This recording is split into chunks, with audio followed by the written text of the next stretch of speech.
Hello friends, welcome to food square cooking channel. ഇന്ന് ഞാനിവിടെ തയ്യാറാക്കുന്നത് ഒരു മീൻ കറിയാണ്. വളരെ വ്യത്യസ്തമായുള്ളൊരു മീൻ കറി തയ്യാറാക്കാൻ വേണ്ടിയിട്ടാണ്. ചോറിനൊപ്പം ഇത് മാത്രം മതി ഒഴിച്ചവർക്ക് വേറൊരു കറിയുടെ കൂട്ടാൻ്റെ ഒരു ആവശ്യമില്ല. വീഡിയോയിലോട്ട് പോകുന്നതിന് മുന്നേ ചാനൽ സബ്സ്ക്രൈബ് ചെയ്യാതെ ആരെങ്കിലും കാണുന്നുണ്ടെങ്കിൽ ചാനൽ ഒന്ന് സബ്സ്ക്രൈബ് ചെയ്തേക്കണം. അതുപോലെ തന്നെ ഈ വീഡിയോയ്ക്ക് ലൈക്ക് ഇടാനും അതുപോലെ കമൻറ്റ് ചെയ്യാനും മറക്കരുത്. മീൻകറി തയ്യാറാക്കാൻ വേണ്ടിയിട്ട് പാൻ നന്നായി ചൂടായതിനു ശേഷം 2 ടേബിൾ സ്പൂൺ വെളിച്ചെണ്ണ ഒഴിച്ചു കൊടുക്കുക. എണ്ണ നന്നായി ചൂടായതിനു ശേഷം 1 സ്പൂൺ ഉലുവ നമുക്കിതിലേക്ക് ആഡ് ചെയ്ത് കൊടുക്കാം. ഉലുവ നന്നായി ചുമന്ന് വന്നതിന് ശേഷം ചെറുതായി കീറി വെച്ചിരിക്കുന്ന 2 പച്ചമുളക് നമുക്കിതിലേക്ക് ഇട്ട് കൊടുക്കാം. മുളക് നന്നായി ഒന്ന് ചുമന്ന് വന്നതിന് ശേഷം ചെറുതായി എരിഞ്ഞ് വെച്ചിരിക്കുന്ന 2 സവാള നമുക്കിതിലേക്ക് ഇട്ട് കൊടുക്കണം. എന്നിട്ട് സവാള ഒന്ന് വഴറ്റിയെടുക്കണം.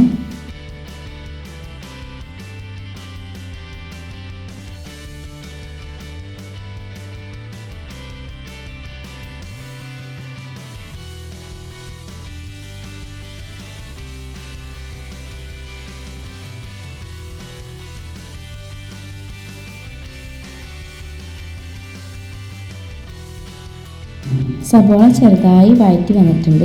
ഇനി ഇതിലേക്ക് നമുക്ക് കറിവേപ്പില ഇട്ട് കൊടുക്കാം. എന്നിട്ട് ജസ്റ്റ് ഒന്നും കൂടി വഴറ്റിയെടുക്കണം. അപ്പോൾ നമ്മുടെ പച്ചമുളകും കറിവേപ്പിലയും സവാളൊക്കെ ഇവിടെ വഴറ്റി വന്നിട്ടുണ്ട്. ഇനി ഇതിലേക്ക് 2-3 ചുമന്നുള്ളി ചെറുതായി എരിഞ്ഞു വെച്ചിരിക്കുന്നത് നമുക്കിതിലേക്ക് ഇട്ട് കൊടുക്കണം. അതുപോലെ തന്നെ ചതച്ച് വെച്ചിരിക്കുന്ന വെളുത്തുള്ളി നമുക്കിതിലേക്ക് ഇട്ട് കൊടുത്തിട്ട് നന്നായി ഒന്ന് പച്ചമണം മാറുന്നത് വരെ നന്നായി ഒന്ന് മിക്സ് ചെയ്തെടുക്കണം.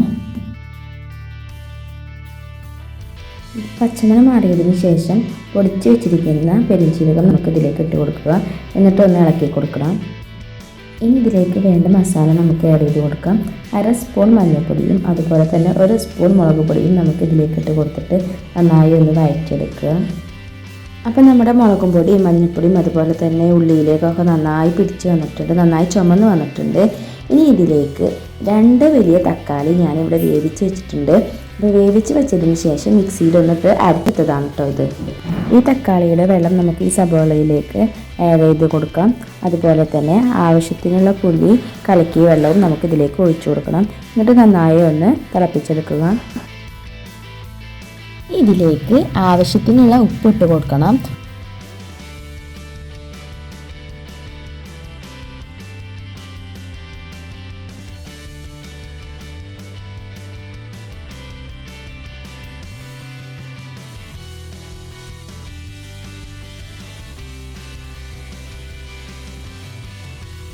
അപ്പോൾ നമ്മുടെ കറി ഇവിടെ നന്നായി തിളച്ച് വന്നിട്ടുണ്ട്. ഇനി ഇതിലേക്ക് കഴുകി വൃത്തിയാക്കി വെച്ചിരിക്കുന്ന മീൻ നമുക്ക് ഇതിലേക്ക് ഇട്ട് കൊടുക്കാം. ഞാൻ ഇവിടെ എടുത്തിരിക്കുന്നത് മീൻ മത്തിയാണ്. ചില സ്ഥലങ്ങളൊക്കെ ചാള എന്നൊക്കെ പറയും. ഞങ്ങളിവിടെ അധികം ഉപയോഗിക്കുന്നത് മത്തി എന്നുള്ള പേരിലാണ് ഞങ്ങളിവിടെ കറിയുന്നത് കേട്ടോ. അപ്പോൾ 1/2 കിലോ മത്തിയാണ് ഇത്. അപ്പോൾ 1/2 കിലോ മത്തി നമുക്കിതിലേക്ക് ഇട്ട് കൊടുക്കാം. എന്നിട്ടൊന്ന് മത്തി വേവുന്നത് വരെ നമുക്കിതൊന്ന് വേവിച്ചെടുക്കണം.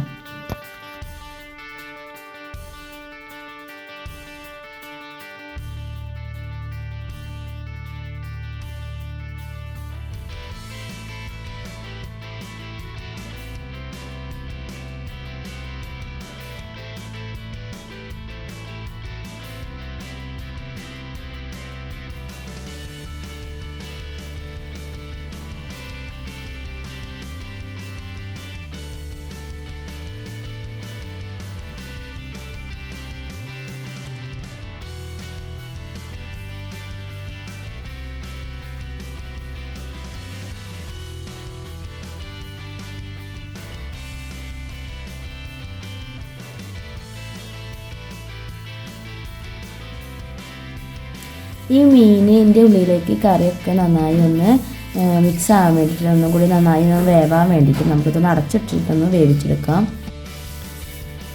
അപ്പം നമ്മുടെ മീൻ പുളി ഇവിടെ തയ്യാറായി കഴിഞ്ഞു. വളരെ പെട്ടെന്ന് തന്നെ തയ്യാറാക്കാൻ പറ്റുന്ന ഒരു മീൻ കറി തന്നെയാണ് കേട്ടോ ഇത്. അപ്പോൾ നിങ്ങളിതുപോലെ ഒന്ന് ട്രൈ ചെയ്ത് നോക്കാം.